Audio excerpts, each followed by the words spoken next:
যে standard chartered bank, যে ব্যাংকটি মূলত একটি বিদেশি ব্যাংক, আমাদের দেশে তার বেশ কিছু শাখা আছে। সেই স্ট্যান্ডার্ড চার্টার্ড ব্যাংকে দীর্ঘদিন ধরে বিশেষ করে অফিসারদের উপর অত্যন্ত অমানবিক আচরণ, অত্যন্ত বিমাতৃসুলভ আচরণ দীর্ঘদিন ধরে চলে আসছে, বিশেষ করে যারা অফিসার তাদের উপরে।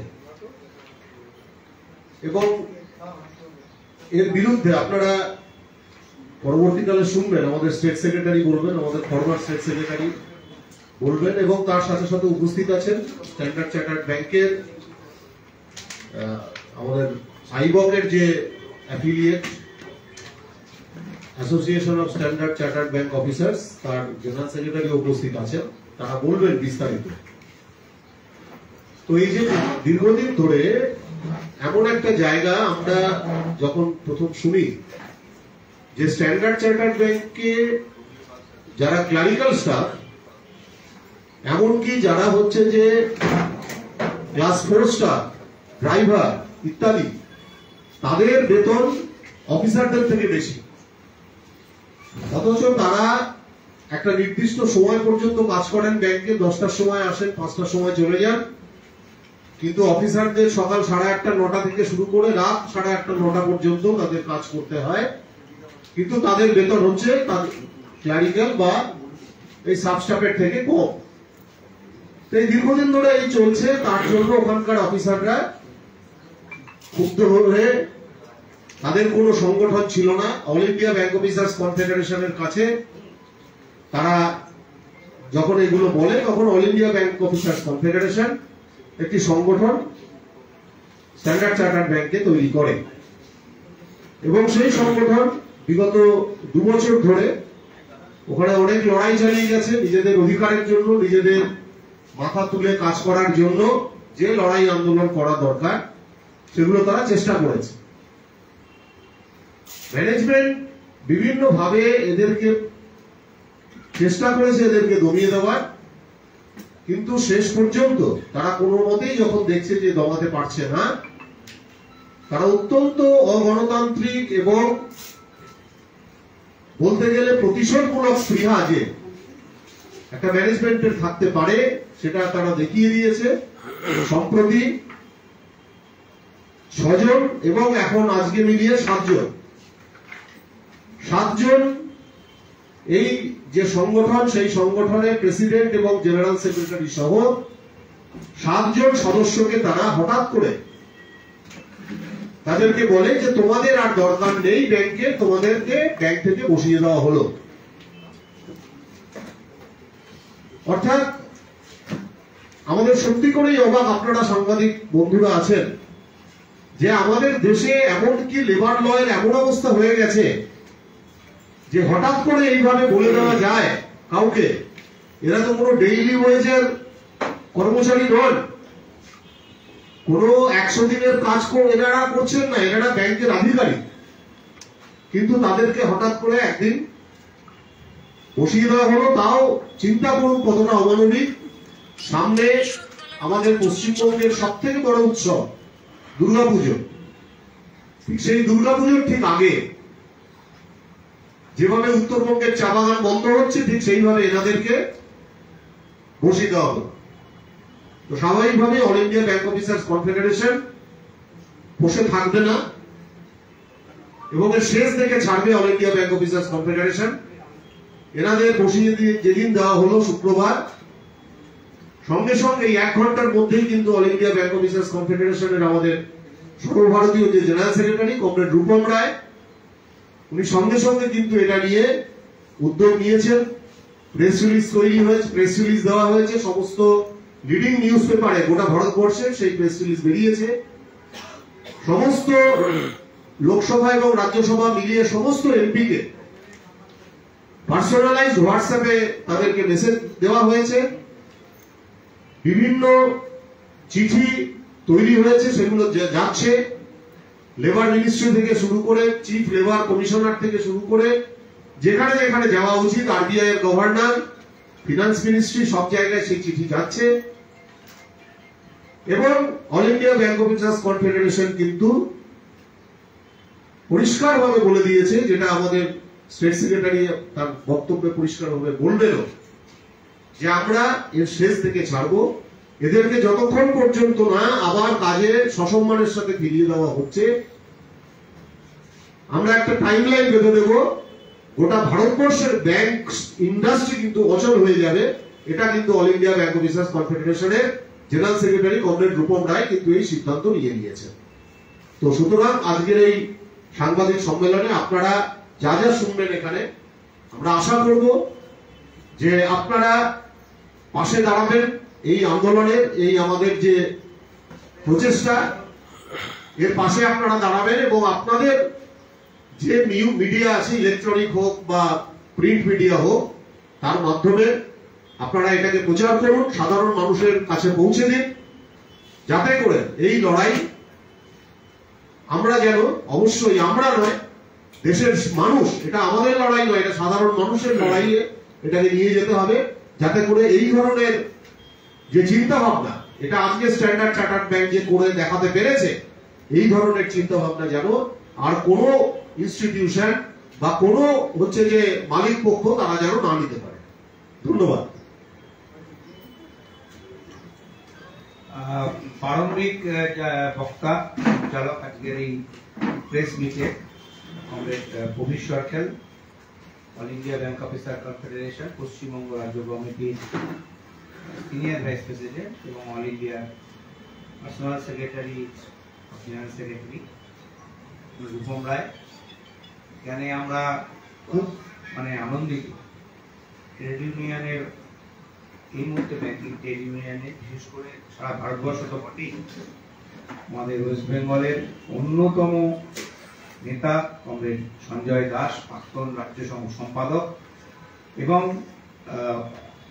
Eastern region bank of India officers অ্যাসোসিয়েশনের সাধারণ সম্পাদক কমরেড সত্যজিৎ ত্রিপাঠী, তিনি স্ট্যান্ডার্ড চার্টার্ড ব্যাংক অফিসার্স অ্যাসোসিয়েশনের general secretary, all India general secretary. এখানে কমরেড রমনাথ সান্যাল আছেন, সিনিয়র ভাইস প্রেসিডেন্ট রাজ্য কমিটির, পশ্চিমবঙ্গ রাজ্য কমিটির এবং অল ইন্ডিয়ার জয়েন্ট জেনারেল সেক্রেটারি।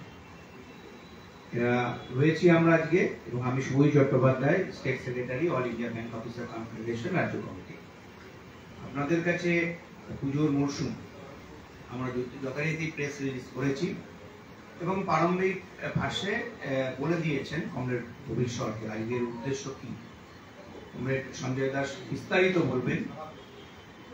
এই মুহূর্তে দাঁড়িয়ে আমাদের কাছে অত্যন্ত একটা ঘিন্ন যে কাজ স্ট্যান্ডার্ড চার্টার্ড ব্যাংকের কর্তৃপক্ষ করেছেন, আজকের এই সাংবাদিক সম্মেলন থেকে আমরা তীব্র ভর্ৎসনা আমরা জানাচ্ছি। কেননা স্বাধীন ভারতবর্ষের ব্যাংকটা ফরেন ব্যাংক হলেও আমাদের স্বাধীন ভারতবর্ষের কোন সংস্থা আমরা চাই না যে এইভাবে যেভাবে ছাঁটাই যেভাবে করা হয়েছে, অনৈতিকভাবে যেভাবে ছাঁটাই করা হয়েছে, তাকে আমরা তীব্র নিন্দা করছি। আমাদের এখানে আছেন সত্যজিৎ ত্রিপাঠী, আছেন জেনারেল সেক্রেটারি, কমরেড তিলোত্তমা রয়েছেন, তিলোত্তমা রয়, এবং আরো 4 জন অফিসারকে তারা ছাঁটাই করেছে। দীর্ঘদিন ধরে কিন্তু স্ট্যান্ডার্ড চার্টার্ড ব্যাংকের এইরকম অফিসারদের ওপর নিপীড়ন চলছিল। কমরেড প্রবীর সরকার বলেছেন যে স্যালারি স্ট্রাকচারে ব্যাংকিং ইন্ডাস্ট্রি মূলত অফিসার ড্রিভেন ইনস্টিটিউশন, কিন্তু একমাত্র বোধ হয় যে ভারতবর্ষের একমাত্র ইনস্টিটিউশন যেখানে ক্লারিক্যাল স্টাফ এবং সাব স্টাফ অধস্থন কর্মচারীদের তুলনায় ঊর্ধ্বতন কর্মচারীরা তাদের বেতন কম। এটা সারা ভারতবর্ষের কোথাও এরকম নেই, সারা ভারতবর্ষ কেন সারা পৃথিবীতে এই ধরনের ঘটনা নেই। এবং সবচেয়ে বড় কথা, প্রচুর অপারেশন চলছিল, নিপীড়ন চলছিল। আমরা অত্যন্ত আশাবাদী, আপনাদের মাধ্যমে আমরা রাজ্য সরকারকেও ধন্যবাদ দিতে চাই। রাজ্য সরকার যে সমস্ত উৎসবের জন্য নতুন নতুন এনআই অ্যাক্টে ছুটি ঘোষণা করেছে, সেই ছুটির দিনগুলোতেও রাজ্য সরকারের নির্দেশ এই স্ট্যান্ডার্ড চার্টার্ড ব্যাংক আমাদের রাজ্যের তারা নিয়মিতভাবে লঙ্ঘন করছে। তারা সেই ছুটিগুলোও তারা মতো অফিসারদেরকে সেই দিনগুলোতে যথেচ্ছ পরিমাণে কাজ করাচ্ছে। ক্যাজুয়াল লিভের ধারণা ব্যাংকিং ইন্ডাস্ট্রি কেন সমস্ত জায়গায় রয়েছে। ছুটির একটা নির্দিষ্ট একটা রুল রয়েছে, সেই ছুটির ক্ষেত্রে এদের কোন রকম রুল অফিসারদের ক্ষেত্রে প্রযোজ্য ছিল না। তাদের নির্দিষ্ট তাদের দাবি দাওয়া, তাদের যে সমস্ত দাবি দাওয়াগুলো ন্যায্য দাবি দাওয়া, কোন অন্যায্য দাবি দাওয়া নয়, ন্যায্য দাবি দেওয়া, কর্মচারীদের যে ন্যায্য দাবি দেওয়া নিয়ে তারা লড়াই আন্দোলন করছিল। স্ট্যান্ডার্ড চার্টার্ড ব্যাংক হঠাৎ করে পুজোর আগে এই অফিসারগুলিকে তারা ছাঁটাই করেছেন। আমরা যদিও অল ইন্ডিয়া ব্যাংক অফিসার কনফেডারেশনের ন্যাশনাল এসি থেকে প্রতিবাদ করা হয়েছে, 363 জন রাজ্যসভা এবং লোকসভার এমপিকে comrade general secretary Rupam Roy তিনি পার্সোনালাইজড হোয়াটসঅ্যাপ করেছেন এই ধরনের অনৈতিক কাজের জন্য। আমরা এটা করা হয়েছে বিভিন্ন মহলে, আমরা এটার প্রতিবাদ আমরা সংগঠিত করছি আপনাদের মাধ্যমে। এটা নিয়ে সারা যেহেতু এবং আমরা এসএলবিসি কেও আমরা চিঠি পাঠিয়েছি, এসএলবিসি কেও আমরা জানিয়েছি, স্টেট লেবার ব্যাংকার্স কমিটিকে জানিয়েছি। কেননা স্ট্যান্ডার্ড চার্টার্ড ব্যাংকের এই অনৈতিক কাজ যদি বন্ধ না হয়, পুজোর পর কিন্তু all India bank officer confederation West বেঙ্গলের পক্ষ থেকে যে আন্দোলন শুরু হবে সেটা শুধুমাত্র স্ট্যান্ডার্ড চার্টার্ড ব্যাংকের মধ্যে সীমিত থাকবে না। সুতরাং রাজ্যের ব্যাংকিং ইন্ডাস্ট্রিতে রাজ্য সরকারের বিভিন্ন ধরনের যে সমস্ত জনমুখী নীতি ব্যাংকগুলো যেভাবে পালন করছে তার ক্ষেত্রে কিন্তু সমস্যা হতে পারে। সুতরাং আমরা এসএলবিসির মাধ্যমেও আমরা স্ট্যান্ডার্ড চার্টার্ড ব্যাংকের কর্তৃপক্ষকে বোধোদয় যাতে উন্মেষ হয়, জাগ্রত হয়, তার জন্য কিন্তু আমরা আবেদন করছি। আজকে আমাদের পরেও মিটিং আছে, একটা ডেমনস্ট্রেশন আছে, এবং ঘটনাচক্রে আগেও আমাদের এই আন্দোলন হয়েছে স্ট্যান্ডার্ড চার্টার্ড ব্যাংকের সামনে। আমাদের নামে পুলিশের কাছে এআইবিওসির নেতৃত্বে, এআইবিওসির নামে আমাদের পুলিশের কাছে কোর্টে আমাদের নামে কেস তারা লজ করেছিলেন, আমাদের নেতৃত্বের নামে, ব্যক্তিগতভাবে সাংগঠনিক ক্যাপাসিটিতে তারা নানা রকম ভাবে চোখ রাঙানি দিয়েছেন। আমরা দেশের যে আইন ব্যবস্থার উপর অত্যন্ত আস্থা আছে, আমরা জানি যে আমরা অন্যায় কোনো আবেদন আমরা করছি না, এবং আমাদের ওই কেসগুলোকে তারা ড্রপ করে দেন। ভারতবর্ষের বিচার ব্যবস্থার মধ্য দিয়ে আমাদের সেগুলোকে সমাধান হয়েছে। তারা লাস্ট অস্ত্র যেটা হয় সেই অস্ত্রটা তারা তুলে নিয়েছে। স্বাধীন ভারতবর্ষের 75 বছর কেটে গেছে, আমাদের মনে হচ্ছে যে আমরা যেন এখনো পর্যন্ত ব্রিটিশ যুগে আমরা রয়েছি। সমস্ত ব্রিটিশদের যে ধরনের চোখরাঙানি, কর্মচারীদের উপর শোষণ, যে ধরনের প্রক্রিয়া ছিল, আজকে স্বাধীন ভারতবর্ষের বুকে দাঁড়িয়ে একটি বৈদেশিক ব্যাংক তারা কিন্তু সেগুলোকে তারা এখনো পর্যন্ত কন্টিনিউ করবার চেষ্টা করছে। আপনাদের মাধ্যমে আমরা স্ট্যান্ডার্ড চার্টার্ড ব্যাংকের কর্তৃপক্ষকে আমরা একটা জিনিস আমরা বলতে চাই, জোর হাতে আবেদন করে বলতে চাই, দেশটা ভারতবর্ষ, দেশটা স্বাধীন ভারতবর্ষ, স্বাধীন ভারতবর্ষের নাগরিকদের যে ধরনের তাদেরকে যে সুবিধা রয়েছে সেগুলোকে বজায় রাখুন। অন্যায় কিছু করতে আসতে পারে, আমরা কিন্তু ভারতবর্ষের পরাধীন ভারতবর্ষকে স্বাধীনতার হাতে যেমন নিয়ে এসেছিলাম, আমরা কিন্তু এই পরাধীনতা, এমপ্লয়ীদের যে পরাধীনতা, অফিসারদের পরাধীনতা, এটা কিন্তু আমরা ছিনিয়ে নিয়ে আসবো। পরাধীনতা থেকে স্বাধীনতা ছিনিয়ে নিয়ে আসবো। ধন্যবাদ। আমি কমরেড সঞ্জয় দাস বলছি যে এই সামাজিক সম্মেলনের মূল যে বক্তব্য সেটা তুলে ধন্যবাদ সাংবাদিক বন্ধুরা। কমরেড শুভজ্যোতি চট্টোপাধ্যায়, রাজ্য সম্পাদক এআইডিএসি, কমরেড প্রবীর সরকার, রঙ্গরাজ উদয় সান্যাল, এবং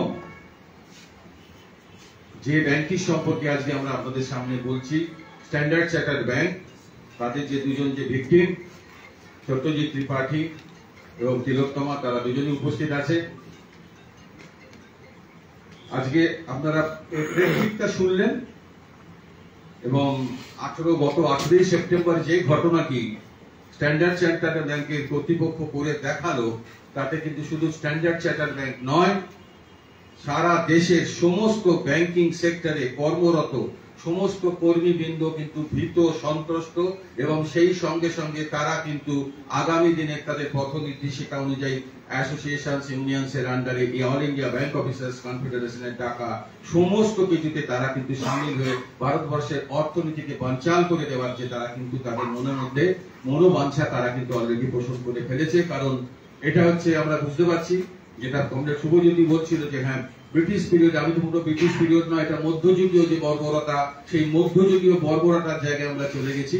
কারণ একটি ফরেন ব্যাংক, সেখানে দুজন কর্মরত, আজকে 6 জন, আজকে শুনলাম নাকি আরো একজনকে তাদেরকে ব্যাংকের বাইরে তারা টার্মিনেট করে দিয়েছে। যেটা কি ধরনের কাণ্ড কারখানা চলছে আমরা জানি না।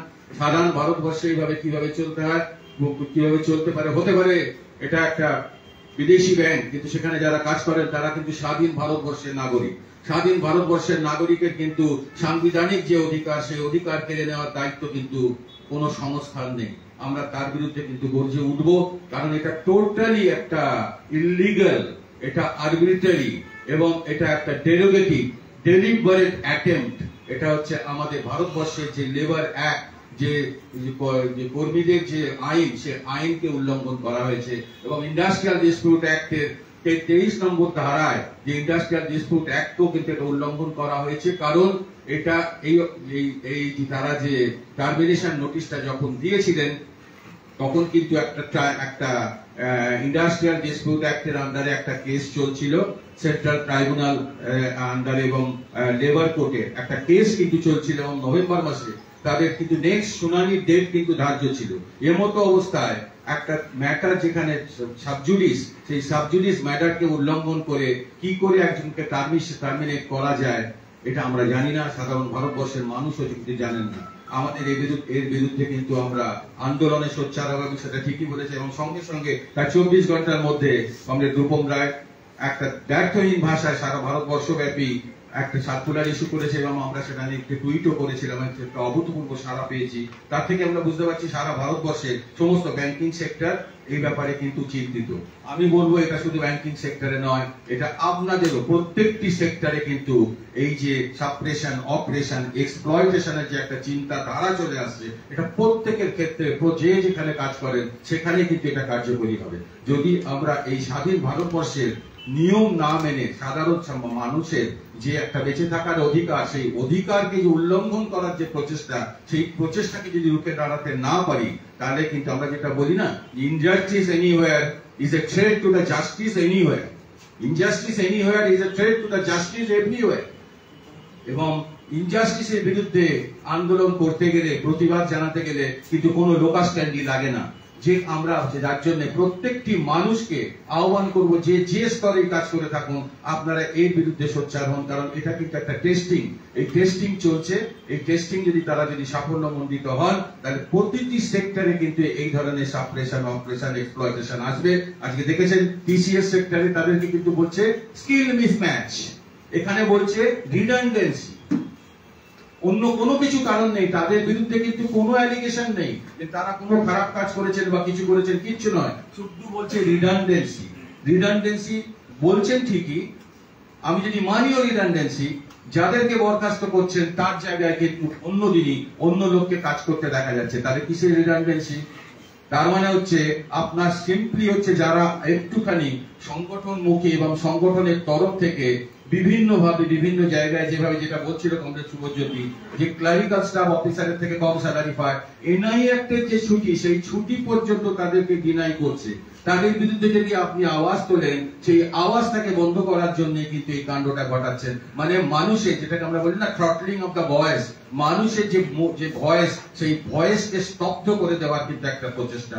আপনারাও কিন্তু সাংবাদিক বন্ধু, আপনারাও কিন্তু আওয়াজ তুলছেন বিভিন্ন সংবাদ মাধ্যমে, বিভিন্ন প্রিন্ট মিডিয়ার মধ্যে, কিন্তু ইলেকট্রনিক মিডিয়ার মাধ্যমে কিন্তু আপনারাও কিন্তু আওয়াজ তুলছেন। সেই আওয়াজ তোলাটাকে কিন্তু বন্ধ করার একটা প্রচেষ্টা, মানুষের মুখকে বন্ধ করার যে প্রচেষ্টা, সেই প্রচেষ্টায় কিন্তু তারা কিন্তু এই জায়গাটা একটা অ্যাটেম্প নিতে চাইছে। অতএব আমি মনে করি এটা হচ্ছে ভারতবর্ষে, আমরা বলেছিলাম যে আপনাদেরকে প্রাইভেটাইজেশন বিরোধী যে আন্দোলন আমরা করেছিলাম, সেটাও আমরা বলেছিলাম যে সমস্ত মানুষকে একসঙ্গে আসতে হবে, কারণ সব মানুষের স্বার্থ এখানে জড়িত।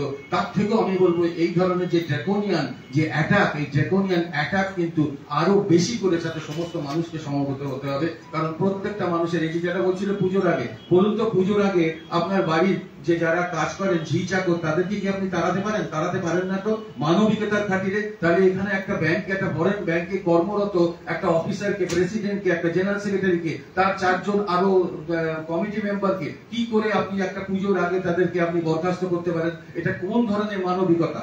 এই অমানবিক পরিস্থিতির বিরুদ্ধে আমরা কিন্তু আন্দোলনে গর্জে উঠছি।